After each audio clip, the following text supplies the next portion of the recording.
G. So maraming humihingi ng opinion ko tungkol dito sa napapabalitang issue na ito daw si Atong Ang at si Sunshine Cruz ay may relasyon ngayon. Well, actually, bago ko umpisan itong video na ito, bago ko i-share sa inyo yung opinion ko, gusto ko muna mag-disclaimer para malaman lang ninyong lahat na lahat ng sasabihin ko dito ay pawang opinion ko lamang. Okay, hindi natin alam kung anong tunay na nangyayari sa kanila ngayon.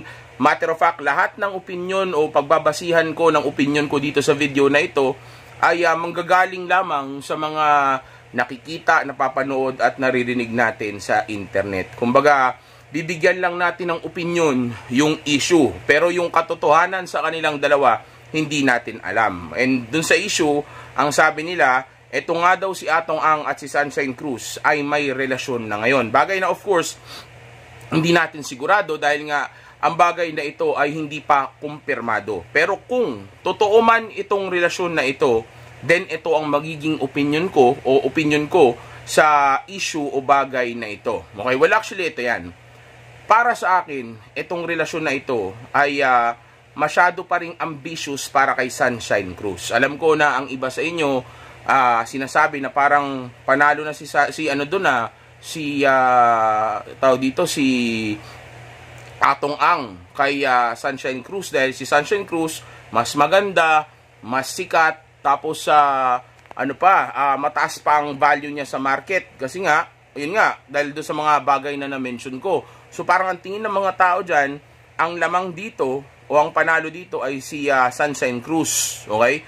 Well, sa totoo niyan, mga G, kaya ako nasabi kanina na napaka-ambitious nito para kay Sunshine Cruz ay dahil hindi totoo na si Sunshine Cruz ang tunay na panalo dito sa relationship na ito. Dahil yes, maaring maganda siya at kilala din siya at kahit paano ay may pera siya. Pero tandaan ninyo, itong Sunshine Cruz na pinag-uusapan natin ngayon ay yung Sunshine Cruz na matanda na at marami nang naging anak. Okay? Sa totoo lang, itong babae na ito ay yung mas mababang version na ng dating Sunshine Cruz na tinutukoy ninyo. Okay, baka hindi pa kayo nakaka-move on o nandudun pa rin kayo sa past. Tandaan ninyo, si Sunshine Cruz ay matanda na at mayroon ng anak sa ibang lalaki. Okay, kay Cesar Montano. Yun lang ang pagkakaalam ko. Doon lang siya may anak. Pero still, may anak na siya at ang anak niya ay alam ko 3 na. 3 babae ang naging anak nito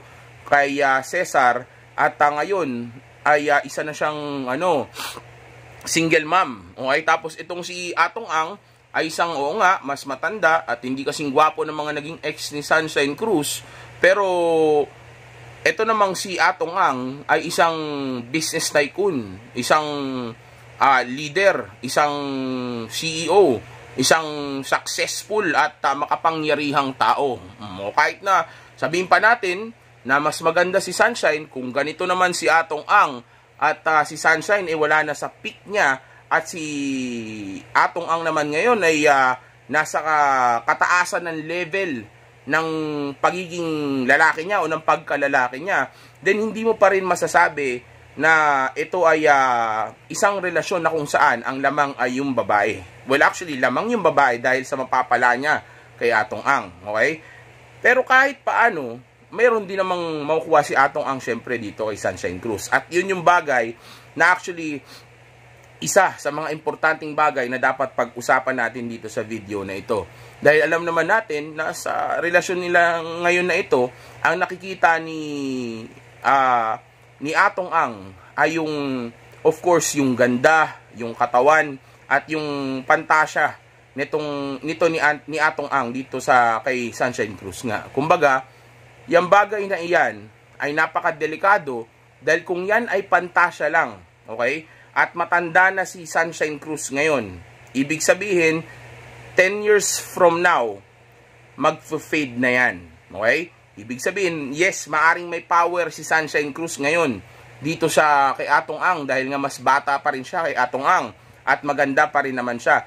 Pero after 10 years, mas kulubot, mas laspag, mas matanda at of course hindi na ganun mas kagandahan o ka-attractive itong si Sunshine Cruz. So ibig sabihin, by that time, yung power ni Sunshine Cruz kay Atong Ang ay hindi na ganong kalakas. So kung magiging hindi na ganong kalakas yung power niya kay Atong Ang dahil hindi na siya ganong ka-attractive at hindi sila makakasal o hindi magkakaroon ng anak o kahit na magkaroon pa ng anak o makasal pa sila, kung hindi na ganong ka-powerful yung kapangyarihan ni Sunshine Cruz dahil hindi na siya ganong ka-attractive, okay?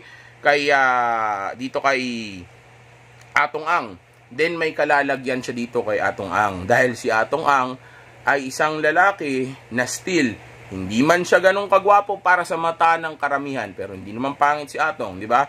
Pero still, hindi man siya katulad ng mga ibang naging ex nito, mga modelo at mga artista. O hindi man siya ganon, pero still, marami pa rin siyang options dahil nga mayroon siyang sinabi sa buhay. May pera, may kapangyarihan, maimpluwensya, tapos sa boss pa. Okay, so also at the same time, baka marunong din sa babae. Di ba? Hindi natin alam. So, yeah, but of course, hindi siya alpha ang game niya sa, sa dating. Dahil, hindi niya alam yan. The fact na nakikipagrelasyon siya, tapos sa single mom pa, well, maybe politically, or para yan sa status niya, kaya niya ginawa, o para sa pantasya niya, hindi ko siya masisi doon. Pero still, well, alam ko pa rin na hindi pa rin siya ganun ka-alpha sa game niya. Pero, yun nga, kahit na ganyan man siya, successful naman siya, tapos powerful siyang tao, kilala rin siya, high status siya. So, someday, pag wala ng power itong si Sunshine Cruz dito kay Atong Ang, yun yung magiging problema niya. Paano kung dumating ang time, maanakan na naman siya, tapos mas matanda na siya, okay? Tapos may nakilala nga si Atong Ang na mas bata at mas maganda sa kanya. Dahil tandaan ninyo, nagkakilala sila ni Atong nang wala naman na sa 20s niya si Sunshine Cruz. Pero kung nasa 20s pa siya, tapos nakilala si Atong sa ganyang edad, then habang tumatanda sila, mananatili siyang bata sa mata ni Atong dahil nga mas malayo ang edad nila. No, hindi katulad nito na medyo magkalapit ang edad. So 10 taon na lang from now, iba na ang itsura niyan. Tapos isipin nyo celebrity, model, laging sinasamba, laging pinapalakpakan, laging pinapalaki ang ego, tapos sasabihin nating nagsisimpa yung buong Pilipinas halos sa kanya, tapos lahat ng mga ex niya ay nagiging beta o nagiging simp niya, 'di ba? Tapos aasawahin mo yung ganon. Isipin mo yung ganong klaseng babae. Gagawin mong nanay ng anak mo yon. Yun ang magiging kasama mo sa buhay mo habang matanda ka na o kapag tumanda ka na. Anong tingin mong gagawin sa iyo ng Sunshine Cruz kapag kapag mahina ka na? Tingin mo ba aalagaan ka niyan? Tingin mo ba siya mismo yung mag-aano sa iyo? Sabihin natin magbabantay sa iyo o gagawa ng mga trabaho na yon? Malamang hindi rin. Kumaga, malamang ang mangyayari niyan, baka kumuha ka pa ng nurse mo. Well, so lang, may pera ka naman. Mas maganda lang kumuha ka talaga ng mag-aalaga sa iyo. Pero ang ibig sabihin ko, kung magse-settle down ka sa isang babae, then wag ka mag-settle down sa isang babae na sabihin nating ganyan na rin yung edad. No, isipin mo, ilang years from now, then pareho na kayo nakahiga nun. Wala man lang yung habang ikaw, mahina ka na, at least kahit pa, habang mahina ka na, yung babae mo kahit paano malakas pa. Diba? So, malaking advantage sa iyo yun. Though alam natin na delikado, dali iwanan mo yun someday, pag nawala ka na sa mundo, tapos baka may ibang lalaki na umextra sa picture, pero gano'n naman talaga eh. Kahit na ano pang edad mo, ano pang edad niya, kung mauna ka mawawala, ganun talaga ang game. Okay? Pero ang importante dyan ay kung ano yung nagawa niya para sa buhay mo habang buhay ka pa. Isipin mo, magsisettle down ka na lang din. Ba't hindi pa sa isang tao na maraming benepisyo? Marami na maganda eh. Maraming modelo, maraming artista, mas maganda at mas bata pa. Pero kung magsisettle down ka na lang din, kailangan tingnan mo na yung pagsisettle downan mo ay yung isang tao, isang babae na kayang gawin yung mga bagay na hinahanap mo sa isang babae na gusto mong makasama sa pagtanda mo o bago ka mawala sa mundo. Okay, wag yung ganyan. Okay, yan nga yung actually, yung talo ni Atong Ang. Diba? Sige mo, pag tumanda sila, hindi rin kayang gawin sa kanya ni Sunshine yan. O baka hindi na siya kayang bigyan ng anak niyan ngayon kasi matanda na yan. Baka hindi na safe. O sabihin natin, baka makunan lang yan. Dahil nga sa edad niya. Tapos pagka medyo umiedad na sila, o ngayon na nagde-date sila, hindi na ganun ka-energetic yan. Hindi na rin ganun kasipag sa sa bed, di ba? Hindi na ganun kagaling sa kama. Dahil nga, may edad na eh. Energy niyan, bawas na. So, maraming downside yan. Nakikita lang natin yung ganda niya. Yung kasikatan niya. Yung alindog niya, di ba? Yung appeal niya. Yun lang nakikita natin. Kaya akala tuloy natin ngayon, ang lamang dyan ay si Atong Ang. Mas marami siya makukuha. Hindi totoo yun. Mas maraming makukuha si Sunshine Cruz. Okay? Mas marami siya mapapala. Dahil, sa totoo lang, kayang-kaya kumuha ni Atong na mas maganda at mas bata sa kanya. Yun nga lang, siguro dahil politically o pantasya ni Atong to, o ganyan yung gusto niya ngayon, ganyan yung trip niya ngayon, kaya yan yung pinili niya. Pero sa totoo lang, kaya niyang kumuha ng mas higit pa dyan. Pero mahihirapan na si Sunshine Cruz na kumuha ng mas higit pa kay Atong, okay, na kayang ibigay yung mga pangangailangan niya. Lalo na yung commitment, yung siseryoso pa, mahirapan na siya. Maraming gustong gumalaw, maraming gustong makadate siya. Of course, Sunshine Cruz yan di ba? Pero iilan na lang sa mga lalaki na hinahanap niya o yung level na hinahanap niya, yung willing na mag-settle down sa kanya. So sa moment na yan, naka-jackpot si Sunshine Cruz, pero delikado siya. Delikado siya sobra dyan. Dahil ilang years from now, baka months lang from now, malamang may kalalagyan si Sunshine dyan. Dahil marami pa rin option si Atong Ang. Hindi niya, yun nga lang, hindi itsura siguro pang attract niya. Dahil sabi ng iba, hindi raw katulad ng mga ex niya, itong si Atong Ang, o ex ni Sunshine Cruz, itong si Atong Ang, pero attractive na lalaki siya. Si Atong Ang yan. Okay? Masasabi ko lang na gumamit ng utak si Sunshine Cruz kung ang pinili niya yung mas mababa dyan. Yung maayos pa rin ang buhay, hindi na celebrity, hindi na ganun kakilala, o sabihin nating normal na tao lang, pero may pera pa rin, may tsura pa rin, o sabihin nating maayos pa rin yung buhay, pero mas baba na dyan yung value. Matter of fact, ang dapat hinahanap ni Sunshine, yung mas mababa na talaga yung value sa kanya. Kasi yun lang yung seryoso sa kanya o masabi niya na magiging ligtas siya ng long term. Pero yung sa mga Atong Ang na ganyan, kahit na hindi pa modelo o hindi celebrity o artista yan, may kalalagyan ka dyan. Kasi maraming chicks yan, maraming pwedeng maging option yan dahil nga si Atong Ang siya. Okay? Pero doon naman si Sunshine, marami pa rin siyang option. Yun nga lang mga option niya, puro mga pang happy-happy na lang.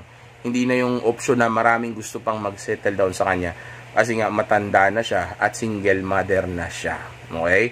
So yes, totoo na ganyan yung gusto ko, mas matanda, mas successful, mas mature, okay?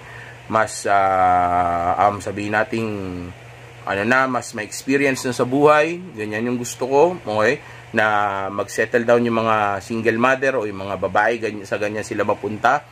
Yun nga lang, dapat yung hindi naman ambisyosa o hindi ambitious masyado yung yung decision mo. Kasi dito gusto ni Sunshine makakuha pa rin siya ng Atong Ang, hindi na siya pang ganun. Hindi na siya pang ganun. Dapat mas mababa na diyan ang kunin niya kung gusto niya ng long term. Kasi diyan may kalalagyan pa siya diyan. Okay? May kalalagyan siya diyan kay Atong dahil nga maraming option yan. Boss yan eh. Hindi katulad nung iba na mga simpleng tao lang, yung mga kapitbahay lang natin. Isipin mo, kung makakuha si Sunshine Cruz ng isang simpleng mamamayan, okay? May negosyo naman, may sinabi naman kahit paano, okay? Pero hindi ganyan, mga Atong Ang, hindi mga artista, hindi mga celebrity, okay? Isipin mo kung gano'n yung makuha niya, edi sasambahin siya noon, di ba? Lalo na kung Betamil safe na siya doon, di ba? Pero kung ganyan ang kukunin niya, may kalalagyan nga siya sa ganyan. Okay, so ngayon ang tanong, magtatagal ba yung relationship na yan? I don't think so. Kasi ilang years from now, for sure, kung di si Sunshine yung mabebetahan kay Atong Ang, o mawala ng gana kay Atong Ang, si Atong Ang baka maghanap ng iba yan na mas okay kay Sunshine Cruz. Dahil kaya niya, di ba? Dami niya nakukuha chicks eh. Kaya niya. So, pagtapos na siya dyan, mag-move on na yan doon sa susunod. Tapos si Sunshine Cruz, hopefully, sabi nating sana, hindi siya magkaanak sa moment na yun. Wala pa siyang anak sa moment na yun. Pero malamang yan, may anak na siya nun. Tapos mas matanda na siya. Tapos wala nang mga lalaki na talagang, o kukunti na yung mga lalaki na willing na magseryoso sa kanya. Maraming gustong experience. Maraming gustong makisawsaw sa pakiramdam. Okay? Sa experience lang. Pero kukunti na yung gustong magpakasal o mag-settle down. Even me, Sunshine Cruz na yun. Ang ganda nun, di ba? Na yun, sikat yun. Tapos maraming nag-aagawan. Pero kahit ako, kahit na sabihin pa natin na si Sunshine Cruz siya, siguro i-score ako, pero hindi ko papakasalan, hindi ko aasawahin at hindi ko aanakan. Hindi ako ganun kadesperado. O celebrity, o maganda, o marami nag-aagawan, pero mas respetado ko ang buhay ko kaysa sa maging masaya dyan sa na yan, sa bagay na yan. Okay, so yeah, that's my opinion about this. Still, mali pa rin yung relationship na yan. Hindi porke hindi yung mga gwapo na sinasabi ninyo, yung pinili ni Sunshine, hindi na siya maluloko o hindi na siya masasaktan dyan someday. Pwede pa rin. Okay, dahil si Atong Ang yan. At si Sunshine Cruz na lang siya ngayon. Hindi na tulad dati. But sana kung Sunshine Cruz noon, yun, lakas ng power niya doon. Pero dito, hindi na masyado yan. At aware si Atong Ang dyan. Alam niya kung bakit siya pinatulan yan ngayon. At alam niya kung anong value na lang ng babae na yan ngayon. Dahil para patulan na siya ngayon yan, so alam niya kung anong laro meron si Sunshine. Alam niya kung anong habol sa kanya. Alam niya kung anong relationship mayroon sila. Alam niya kung anong gagawin niya dyan. Wag lang ma-inlove si Atong. Pag na-inlove si Atong, yari siya dyan kay Sunshine. Kasi si Sunshine, veterana na yan. Ang tagal na niyan sa dating game. Tapos naging celebrity pa yan. Ang daming kilalang mga VIP, mga kilalang tao, mayayaman na tao niyan. Mga lalaki na nakakausap niya yan. So, nakakausap niya. Yung iba dyan, karamihan actually, yung mga tao, siyempre, celebrity yan. Lagi siya na-validate, lagi napapalaki ang ulo niya. So, alam niya kung anong power mayroon siya. At alam na niya kung paano laruin yung power niya. So, para hindi mamanipula si Atong ang best way na dapat niyang gawin, wag siyang may in love. Pero pag na in love siya dyan kay Sunshine Cruz, hustler na yan. Ilang taon na yan sa laro. Kabisado na niya kung anong dapat gawin dyan. So, kung nakakala ninyo, si Atong ang makapaglaro kay Sunshine, huwag niyong kalimutan, babae yan. Mas magaling maglaro yan. Yung pakiskis niya na yun, yung palambing-lambing niya kay Atong na yun, malamang, hindi ko sasabing intention niya talaga, o talagang totoo niya itong gusto gawin. Pero para sa akin, sa tingin ko, ginagawa niya yun nang may dahilan siya kung bakit niya ginagawa yun. O, hindi yun random. Okay? Kumbaga, hindi siya magpi-PDA ng ganun kung wala siyang mapapala o wala siyang gusto makuha doon sa bagay na yun. Handaan nyo, ilang taon na yan sa mundo, sanay na yan sa dating game, ilang lalaki ang naghabol dyan simula noon, hanggang ngayon, marami nagsisimpo, nagpapakabeta sa kanya, veterana na iyan. Okay? So, para hindi mapaglaruan ka ng ganyan, ang bagay na dapat ginagawa mo, ay dapat hindi ka ma-in love. Okay? Dahil yung ganyan, veterana na iyan. Okay? Kumbaga, alam niya na yung ginagawa niya. Alam niya kung kailan ka lalambingin, kailan ka aawayin, kailan ka tatalikuran, kailan ka iiwan, kailan ka mamanipulahin, anong dapat gawin para makuha niya yung gusto niya. Ayan yung mga kagaya niya na, hindi ko sinabing ganito talaga si Sunshine, pero marami akong kilalang babae na ganyan, na ang laro nila is yung magkaroon ng ganyang klaseng lalaki. Alam niyo na yan, yung mga sugar daddy girls, yung mga yan, di ba? Yung mga alaga, marami akong kilalang ganyan. Matter of fact, yung mga kilala akong ganyan, ako pa yung minsan di ba? Ako yung tagapagpasaya nila, pero iba bumubuhay sa kanila. So, alam ko yung laro na yan. So, ingat si Atong dyan, dahil veterana yung mga yan. Minsan nakala mo, sobrang galing mo, sobrang masunurin nila sa'yo, pero hindi mo alam, naglalaro lang pala. Okay? Kaya pala ganun kasi may papabili pala, 'di ba? Kaya pala ganun kasi ayaw kanya mawala kasi ikaw ay nagbabayad ng kondo niya. Okay? So laro sa ganyan, takamin mo lang sa mga bagay na gusto niya, okay? Huwag kang mai-in love, hayaan mo siya maglaro, tapos panoorin mo kung anong ginagawa niya para alam mo kung anong pwedeng mangyari. Okay? Pero huwag mo awayin, huwag mong komprontahin, huwag mong baguhin. Kasi kung ganyan siya talaga sa ngayon, hayaan mo muna siya maging ganyan hanggang dumating ang time na magkaroon na siya ng feelings sa iyo. Okay, kumbaga, kung sakali lang, ayoko kasing gamitin tong term na to dahil di naman siguro ganun sa ngayon. Dahil di natin alam kung talagang ganito nga ba si Sunshine ngayon. Pero kung sakali lang na nag-gold digging si Sunshine Cruz kay Atong Ang, okay, kung sakali lang na ganun siya ngayon, okay, then ang bagay na dapat gawin nga ni Atong is anuhin lang, kumbaga tuksuhin niya lang sa bagay na mayroon siya o gustong makuha ni Sunshine Cruz sa kanya. Okay, pero wag niyang ibibigay ito. Okay? Kumbaga, pain lang, okay? Pang tukso lang kay Sunshine Cruz, tapos wag siyang mai in love. Kasi once ma-inlove siya sa ganyan, yari talaga si Atong dyan. Okay, dahil nga, veteranan na iyan. Yan naman ang lamang niya sa mga batang babae. Kasi yung mga ganyan, veteranan na yan. Alam na alam niya na yung laro. Okay? Hopefully si Atong, alam na rin niya kung anong gagawin niya. Okay? Pero masaya naman ako sa kanila. Dalawang Thunders, di ba? Nagbabakbakan. Okay? After ng ilang taon, ngayon lang naisip na gawin to. Masaya ako para sa kanila. Hopefully maging masaya sila. Pero I don't think na hindi mangyayari yung cheating at di mangyayari na maghihiwalay sila someday. Pero masaya ako sa kanila sa ngayon. Okay, lalo na kay Atong. Nadali mo, Atong, di ba? Ang tagal-tagal mo na malamang pinagpapantasya niya, nadali mo. At yan yung bagay na gusto kong mangyari, gusto kong maintindihan din ninyo, na marahil hindi kayo papansinin ng babae niyo noon. Pero pag inayos niyo ang buhay niyo, nag-improve kayo, tapos sa inunan ninyo yung pag-abot sa tunay ninyong potensyal at maging successful kayo someday. Maniwala kayo sa akin, balang araw, yung tumablang babae sa inyo o yung hindi pumapansin sa inyo o yung maaring iniisip mo na hindi ka papatulan, balang araw, makukuha at makukuha mo yan. Actually, hindi lang yung babae. Lahat ng mga bagay na mailap sa'yo noon, maaari mo nang makuha someday kapag ka ginawa mong high value ang sarili mo. Dahil of course, lahat ng tao gusto ng isang tao o isang bagay na may mataas na value. So, kung tumaas na ang value mo, then lahat ng opportunity ay magbubukas na sa iyo. Okay? So again, mag-focus tayo sa grind and purpose, self-improvement at pag-abot natin sa tunay natin potensyal. At palaging tandaan na safe X is the best X. Enjoy!